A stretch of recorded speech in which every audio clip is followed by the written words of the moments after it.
Sí.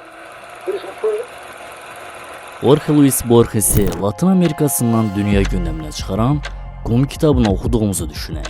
Vərəqlədikcə əvvəlki səhifələrin əsla geri qayıtmayacağı bir kitab. Lənətlənmiş və dəhşətli. Əfsanəvi təsvirdir. Düşünürsən ki, belə şeylər ancaq kitablarda olur. Axşam Facebook səhifəsini təsadüfən yeniləyənə kimi. Tanınmış müğənninin yarıçılpaq görüntüləri yayımlandı. Hindistanda qeyri-adi ayın zamanı yüzlərlə şəxs dünyasını dəyişib. ABŞ-də düz dünyaçılar qlobal toplantı keçiriblər. Bircə saniyə. Kimə lazımdır bütün bu bilgilər? Məsələn, orta statistik Avstraliyalının nəyinə gərəkdir Kanadada törədilmişdir dostlar? Və ya Azərbaycanda götürü ilə Gədəbəydə kiçik sahibkarlıqla məşğul olan bir kimsə Elon Musk'ın ən zənginlər siyasında itirdiyi ilk pillədən ötürü niyə dərd çəksin? Bunun kimi yüz minlərlə bilginin nə qədəri işlək, neçəsi lazımdır? Kimdən ötürü öyrənirik bir belə məlumatı? İmtahan mı olacaq? Dərs mi keçəcəyik?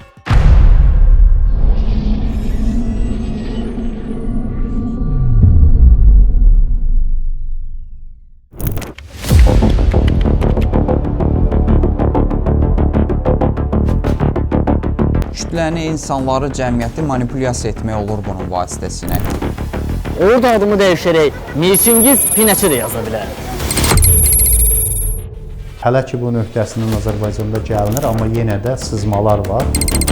Pedia sözü uşaqların təlim və tərbiyəsinə əsr olunmuşdur. Hər hansısa bir aktiv sol qruplaşmaları görürük. Amma unutduqları bir şey var idi. Növlərə ayrılan bilgi həm anlaşılır, həm də müəllim rolunda çıxış edir. Ancaq bütün informasiyaları cəm halda dərk etmək insan zəkasına ziddir və maksimum 5-10 il sonra kütləvi intellektual qusma ilə yekunlaşacaq. Dəftərlərimiz, kitablarımız qalıq-qalıq bilgiyə bulaşacaq. Övladlarımızı öncə ibtidai, sonra orta, ardınca isə ali təhsil müəssisələrinə eyni səbəbdən göndəririk. Öyrəndiklərini tikə-tikə, doğranmış halda həzm edə bilsinlər deyə. Axı biz Platon, Aristotel, Parmenides deyilik. Manufakturalaşmış insan öz universallığını hələ 17-ci əsrdə itirib. Və Üzeyir Hacıbəyli demişkən, bütün dünya siçandan filə doğru təkamül keçəndən uzun illər sonra biz yuxumuzu qarışıq görüb birbaşa fil düzəltmək qərarına gəlmişik. Digəl, paralel apardığımız qərb özü də söktüyü fil heykəlini yenidən dikməyə qadir deyil. Nə Nizamiye mədrəsəsi, nə də İskəndəriyyə kitabxanasını bərpa edə bilmirik. Elə bu an qarşımızda ideoloji əsasını Babil qülləsindən götürmüş Wikipedia dayanır. Yarandığı dövrdə ilk adı Nupedia idi. Sonra gəlir Citizentium dövrü və nəhayət Wiki dönəmi başlayır. Varisinca 2001-ci ildə Britannica kimi ensiklopediyalarla qane olmayıb, Jimmy West'la birləşərək dünyada yeni bir ensiklopediya əsrinin əsasını qoymuşdu. Amma unutduqları bir şey var idi. Klassik informasiya mənbələri bilginin qorunub saxlanması qanununa ciddi cəhdlə əməl edirdi. Bilgi enerji kimi idi, itməməli idi. Onun ilk meyarı təhrifin, şəxsi yanaşmaların qarşısını almaq idi. Klassik ensiklopediya Lütfizadənin gözündən baxmırdı dünyaya. Newtondan məsləhət alırdı. Einstein ilə dərdləşirdi. Bilgi ya ağ ya da qara idi. Bozun özü belə koordinat oxunun ancaq bir tərəfində yer ala bilərdi. Onun qaynağına müdaxilə etmək hər adamın başı üçün deyildi. Başsızlar uzaqbaşı Mayn Reed'in atlasını minib çapa bilərdilər. Sənin zövqün Əlahəzrət faktın qarşısında aciz idi. Vay o gündən ki, Əlahəzrət faktın özünü manipulyasiya edədilər. Əslində informasiya kirliyib informasiyanın manipulyasiya edilməsidir. Yəni saxta məlumatlarla, yalançı şərhlərlə, saxta əsaslarla, faktlarla informasiyanın yayılmasıdır. Əvvəllər bu məlumatlar daha gec yayılırdı və daha çox senzuradan keçdiyi üçün çox aktual məsələ deyil idi. Məsələn, bu televiziyaların dövründə, radioların dövründə, qəzetlərin dövründə bu formada yayılmırdı. Amma internet resursları yaranandan sonra, rəqəmsal media yaranandan sonra, özəlliklə də sosial şəbəkələr aktiv şəkildə istifadə olmağa başlayandan sonra informasiya çirkliliyinin artması daha aktual məsələyə çevrildi. Çünki saxta mənbələr yaradılmağa başlayırdı. Saxta mənbələr dediyim hər hansısa bir hadisəni, faktı, hər hansısa bir media saytında, internet resursunda ekspertlərin fikri ilə işıqlandırmaqdır. Kirli məlumatlar o qədər professional şəkildə və əsaslı şəkildə işlənilir ki, kütləni, insanları, cəmiyyəti manipulyasiya etmək olur bunun vasitəsilə. Yəni həqiqətən də onlar müəyyən bir fakta əsaslanaraq manipulyasiya edirlər. Sadəcə öz istədiklərinə uyğun bunu yönləndirirlər. ensiklopediya bilgini maksimum dərəcədə daşlaşdırmağa çalışdığı halda Wikipedia qaçır, tələsir. Onu daim kimsə qurcalayır. İcmalar yaradılır, üzvlər yenilənir, biri o birinin paxırını açır, başqası digərinin səhifəsini bağlayır, bəlkə əlacı olsa kitabını da bağlayar. Beləliklə, tələbələrin imtina olunmazına çevrilən yeni platforma həm də sürətli təhrif edilmənin əsasını qoydu. Bəxtimiz gətirib ki, Wikipedia istinad mədəniyyəti ilə işləyir. Yəni, heç kim digərinin şəxsi məlumatını təhrif edə bilməz. Deyəcəkdim ki, qəfildən yadıma düşdü ki, Wikipedia üçüncü tərəflərin müdaxiləsinə açıq platformadır. Yəni, əgər kimsə sabah mənim haqqımda Wikipedia yaratmaq istəsə, orada adımı dəyişərək Mirçingiz Pinəçi də yaza bilər.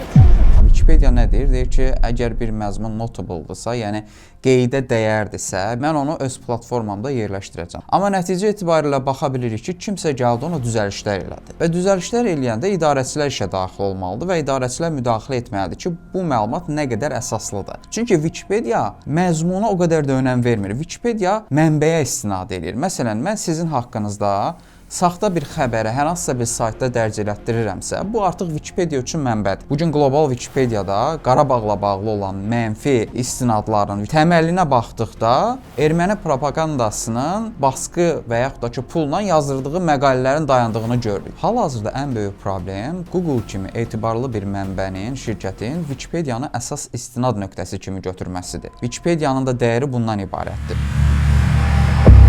Kitab nə deməkdir? Aç Wikipedianı oxu. Əgər orada kitabın tərifi qara üzlüklü, 800 vərəqli, qalın bir əşya kimi verilibsə, vəssalam. Son 5-10 ildə kitab ancaq bu şəkildə təsvir olunacaq. Növbəti illərə icma kərimdir. Xoşun gəlmirsə başqa pediyalar da var. Ürəyin istəyən birini seç. Ancaq bu cür qlobal ensiklopediyalar nə qədər güvənlidir? Kim zəmanət verir ki, bənzər platformalarda açılan veb vərəqlər sabah Azərbaycan dövlətinin ideoloji fundamentinə zərbə vuran bilgilərlə doldurulmayacaq? İcmalaşmış, kollektivləşmiş bu cür idarəetmə pultları kimin əlindədir? Wikipedia icmasına kritik bilgilərimizi yönləndirmək üzrə kim və hansı meyarlarla seçib? Göstərdikləri fəaliyyətdən dolayı vergi ödəmək barədə düşünürlərmi? Yaxud paylaşılan hansısa bilginin yanlışlığı sübut etirilərsə, kim məsuliyyətə cəlb olunacaq? Bir neçə klaviş qədər yaxınımızda olan məlumatların kaşifləri bəs özləri niyə kilometrlərcə bizdən uzaqdadır? Buna heç fondun özü də nəzarət edə bilmir. Fonda şikayət yazırıq və fond bunu vecinə almır. Səbəbi də göstərir ki, bu icmalar tərəfindən idarə olunur və icmalara nəzər salanda hər hansısa bir aktiv sol qruplaşmaları görürük. Halbuki onlar öz siyasi düşüncələrini Wikipedia qaydalarına görə Wikipediaya qatmalı deyillər. Yadınıza salım ki, bu ibtidai Wiki icma quruluşunun sakinləri əsasən ya siyasi mühacirlərlə birbaşa ya da dolayısıyla əlaqədə olan şəxslərdir. Digər, heç onların özlərini də məmləkətə tapa bilməzsən. Biri Almaniyadadır, o biri İtaliyada və s. Zənnimcə artıq daşlar yerinə oturur. İnformasiyanın əlçatanlığı onun rahatlıqla və kökündən dəyişdirilməsinə də şərait yaradır. O səbəbdən biz Wikipedia platformasında yalnız dünyəvi motivli məqalələrin dilimizə tərcümə olunmasına çalışmamalıyıq. Erməni diasporunun hər il Wikipediaya ayırdığı 1 milyon dollarlıq yatırımlardan nəticə çıxartmalıyıq.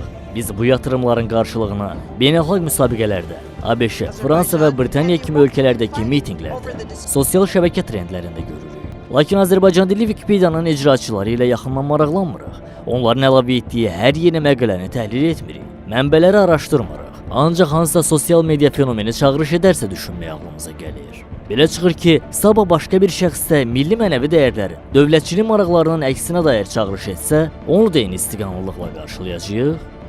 Əvvəlki dövrdə bir sərhədi keçən bir kəşfiyyatçı göndərmirdilər. İndi daha rahatlıqla hava məkanından heç bir tikanlı məftili keçmədən informasiya yükü ilə cəmiyyəti yanlış yönləndirən bir saytlar, şəbəkələr, ayrı-ayrı şəxslər, informatorlar yetişdirirlər. Təhlükəsizlik sektoru bu məsələlərdə daha peşəkarcasına mübarizə aparmağı bacarmalıdır. Hələ ki, bu nöqtəsindən Azərbaycanda gəlinir, amma yenə də sızmalar var. Amma hər ölkənin özünün həm də dirəniş gücü olmalıdır. Sosial şəbəkədir, Facebookdur, X platformasıdır. Bunlardan imtina eləmək mümkün deyil. Yəni, bundan imtina eləyə bilərsən, amma onda informasiyası qalarsan. Amma bunun müəyyən dərəcədə toplumu tamamilə öz əsarəti altına alması, yaxud onu yönləndirməsinə mane ola biləcək mexanizmlərin olmalıdır ki, onun bizi zəhərli məhsullarla, zəhərli informasiyalarla sıradan çıxartmasına mane ola bilər. O baxımdan da özümüzünkünü yaratmalıyıq, amma ingilis dilli, rus dilli Wikipedia modelində də ən aktiv rolu almağı bacarmalıyıq. Beləliklə, tərifəməyli ensiklopediyalardan ilham alan Kəndimaz, Məhləm.com, Evləndim Biz kimi bala saytlar da Wikipedia analarının gəzdiyi domenləri link dırmaşır. Hətta mən sizə şərti yox, real nümunələr də verə bilərəm. Toplum TV, Abzas Media, Amerikanın Səsi, Azad Söz və sair. Hər şey bir yana. Kimsə izah edə bilərmi ki, Azərbaycan tamaşaçısı Azərbaycanın daxili problemlərini niyə Amerikanın səsi ilə eşitməlidir? Özü də təmənnasız işləyən altruist jurnalistlərin təqdimatında. Bəli, onlar sadəcə göydən düşən 3 almanın toxumları ilə qidalanırlar. Nə maaş alırlar, nə də qrant. Əslində hamısı acı aksiyası keçirir və nə hikmətdirsə, hamısı da toxdur, amma gözü yox, cibləri, qarınları. Təsadüfə bax ki, Wikipedia platformasının özü də 2003-cü ildə yaradılmış ABŞ qeyri-kommersiya təşkilatı olan Wikimedia fondu tərəfindən maliyyələşdirilir. Allah USAID-in üzünü qara eləsin. Kələfin ucu yenə göründü.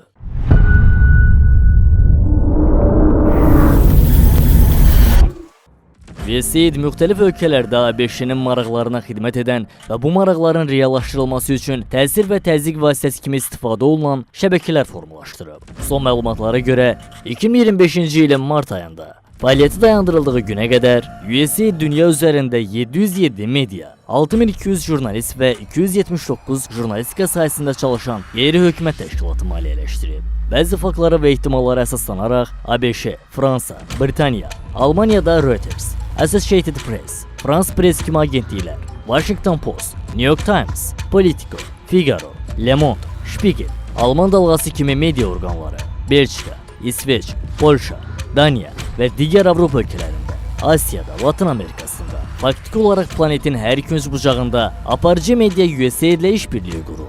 Hətta Ukraynada medianın 90%-nin USAID layihələri vasitəsilə maliyyələşdirilməsi belə bu dırnaqarası tərəqqipərvər beynəlxalq təşkilatın etdiklərinin çox cüzi bir qismidir. Əldə etdiyimiz biliklər xarakterimizi formalaşdırırsa, bu biliklərin qaynağı da gələcəyimizi yaradır. Axı qarşımızda duran bütün milli və mənəvi dəyərlərdən azad Babil ideologiyasının daşıyıcılarıdır. Bəs nə deməkdir Wikipedia?